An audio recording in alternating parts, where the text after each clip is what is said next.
Now, sometimes restrictions need to be about more than who the user is and what the user should or shouldn't be doing.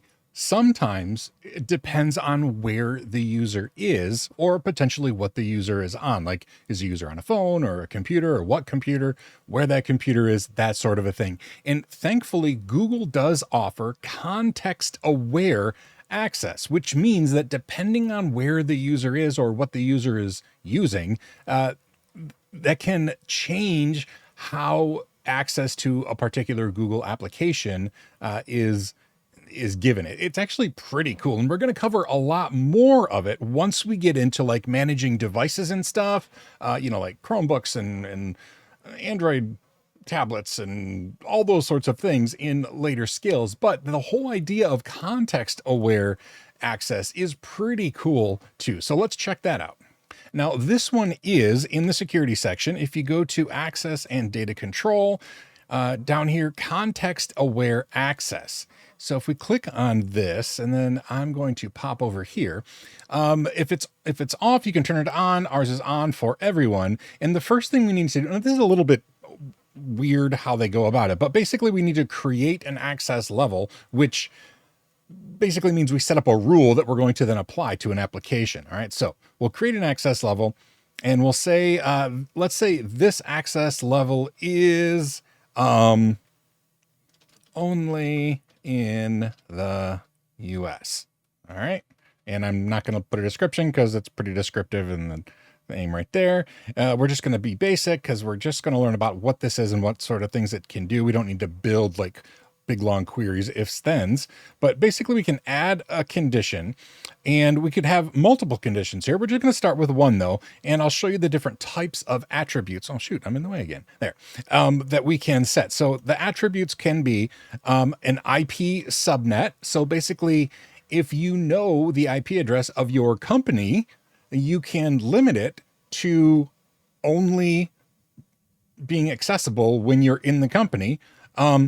IP subnet private. Now it's easy to get confused here because this doesn't mean like inside your private network, like 192.168.1 dot whatever, like you may have internally your LAN address. This is talking specifically about a private IP subnet inside Google Cloud Platform, which you may or may not be using. So this is talking about inside Google Cloud Platform specifically.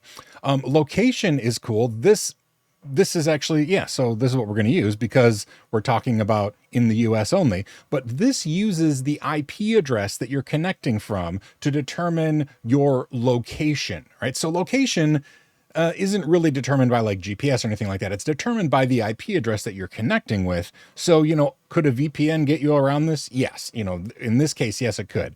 So location, device, this is when we're talking about managing devices. We could say you limit it only to like Windows if you don't want Mac users to be able to access an app or whatever. But for right now, we're just going to say location, right? And the location can be any of these places. And again, these are determined by IP address, but I'm going to go all the way down to the USA because that's what I said. So United States, and we could put multiple countries in there, but that was the name of it. I just said US only. And so if the location is the United States, it has to meet all the attributes, which there is only one, and then we'll click create. And so now we have created this access level, okay? Now we could create a DLP rule, a data protection rule, but what I want to talk about here is assigning access levels to applications, right? So if we assign it to an app, you can say, okay, these are access level assignments, and we're doing this at the Penguin Journal full, the full organization level. Going to say, like, let's say, for example, we don't want people to use Google Meet unless they are inside the US, right? So now let's assign that. And the action is either going to be, we could just monitor. Now, I highly suggest you do this at first, where you just turn on monitoring to see if your users are connecting from outside of the US often. If so, you'll be able to look and say, okay, if I were to make this active and we could no longer connect, we could no longer use Google Meet if we're outside of the US, it could throw a monkey wrench in day-to-day activities for your users. So at first, it's good to just turn on monitoring. But if we know for sure that we don't want that to happen, we could also make it an active access level restriction and click save. And what is the action going to be? Is it going to warn the people or is it going to block it? Okay. Access levels enforced and users get a warning when they're accessing selected apps.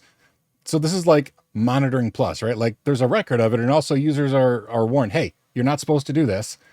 Or we could block it altogether. And again, like it says here, warning is kind of new, which is nice because it's like one step more than a monitoring. It's like normally we used to have to monitor and then send out an email and say, hey, this is going to be a change soon, et cetera, et cetera. But the warning is a nice intermediary between the two options. So we're going to block it. The app's is Google Meet. I'm going to assign it. And then bam, if we are outside of the US, based on IP address, we're not going to be able to use Google Meet.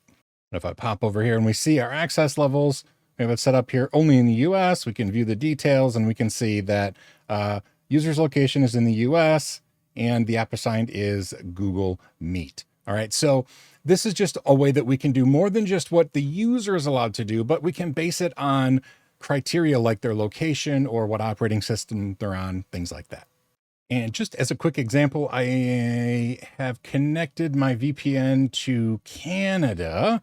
And now if we were to open up a new window and try to go to meet.google.com, there, it says you don't have access. Your organizational policy is blocking access to the app. And that's because we're in Canada. Because if I were to shut off my VPN, which you can't say, it's off screen, but if I shut that off and I'm back here in the US, boom, it automatically allows us to go to Google Meet.